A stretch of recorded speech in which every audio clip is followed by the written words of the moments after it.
Hello, what's up everybody? My name is Michael or Kiratze Online. Hopefully you guys are having a great day as usual. I'm here with my thoughts and opinions on Nightsorrow Assassin. The patch came out today, changed a lot of things around. I'm not going to talk about the whole patch because A, that would take a fairly long time for me, and B, I'm just not qualified to. I'm terrible at evaluating cards. I am awful. I'm no good at that, and there are plenty of people doing patch reviews, and there'll be plenty of people talking about the new cards that are more qualified than I am. All I will say is I am excited about the new cards. Bone Reaper looks sweet, and all the buffs and the nerfs I think were a step in the right direction. I really like the changes. They made them more reasonable, but don't outright kill the cards, which was a very important thing, and I think they did pretty well this patch. Definitely much better than they did last patch. All right. So, Nightsorrow Assassin. I actually got asked by someone on the forums if I thought that Face Abyssian would actually be killed off. Well, not killed off, but would Nightsorrow Assassin be still played in those aggro-type decks? And I'll address that first. I think yes. I think it's still perfectly fine. I'll say this right off the bat. I think the Nightsorrow Assassin change is amazing. I really like it.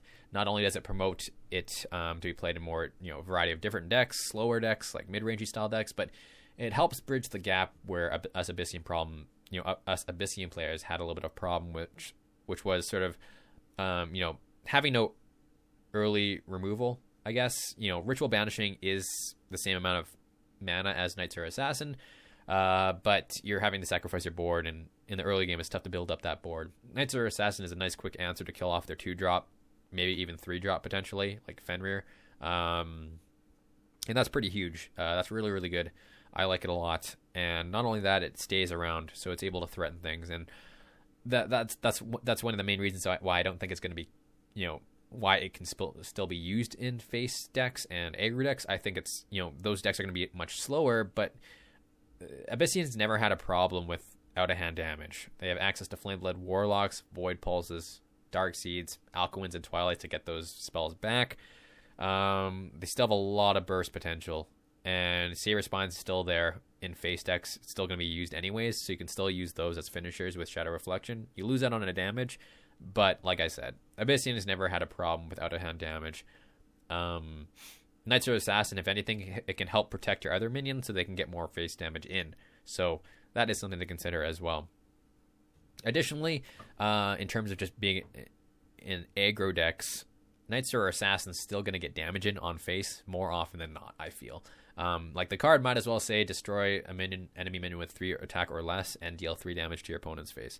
Because of the 1 attack or the 1 health and the 3 attack, it's threatening to your opponent's minions, but it's attractive enough that they'll probably just want to remove it with their face because they don't want you to get more value out of the card, because you just killed off one of their minions with it, and it's threatening potentially another minion. And if they don't want to take the face damage, they'll have to spend another card to deal with it, which is a 2-for-1 for you. So you get a lot more value out of this card than you did before.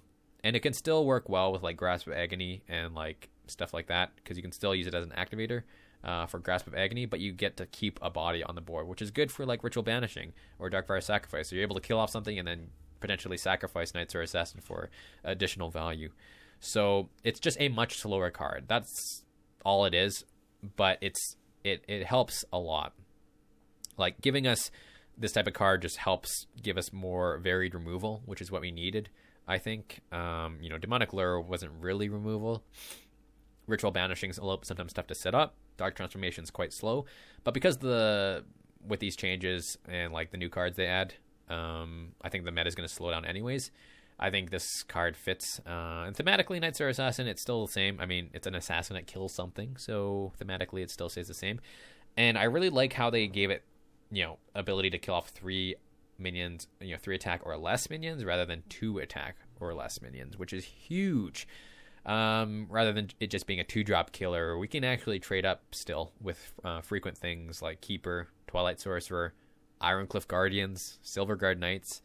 Like, Nightsorrow Assassin is going to have a heyday against Lion-R, let me tell you that. So I'm pretty excited about the Nightsorrow Assassin change. I think it's really, really good. I think it's more of a buff than a nerf. It does nerf it in some aspects. You lose out on a finisher. It can't trade instantly with like Emerald Rejuvenators. It has problems with trading now, with high health, high attack minions.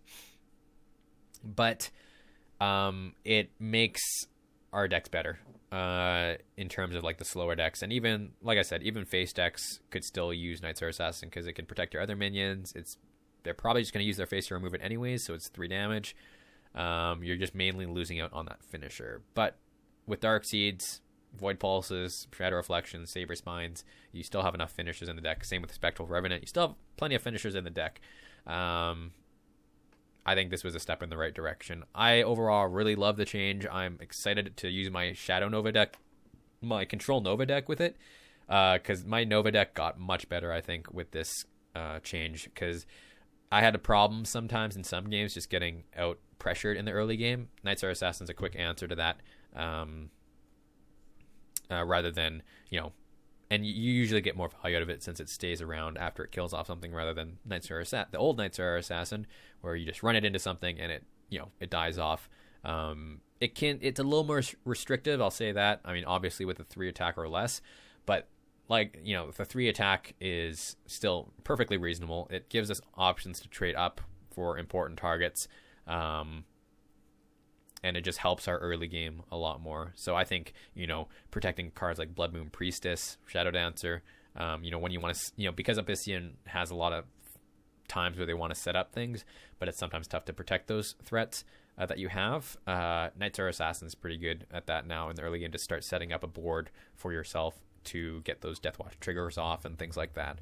So overall, huge fan of the Nightsorrow Assassin change. I think it's perfectly fine, and I think it's an extremely good card. Got better in a lot of ways, sucks a little more in some, but overall I think it's a really, really good card now, and I'm pretty excited to use it. So there are my thoughts on Nightsorrow Assassin. Hopefully you guys enjoyed this video. Be sure to be on the lookout for some of my decks that'll be using this card, because I will be definitely including Nightsorrow Assassin in a variety of different decks. But until next time, guys, take care. Hope you guys have a great night, day, morning, wherever you are, and I will talk to you guys soon.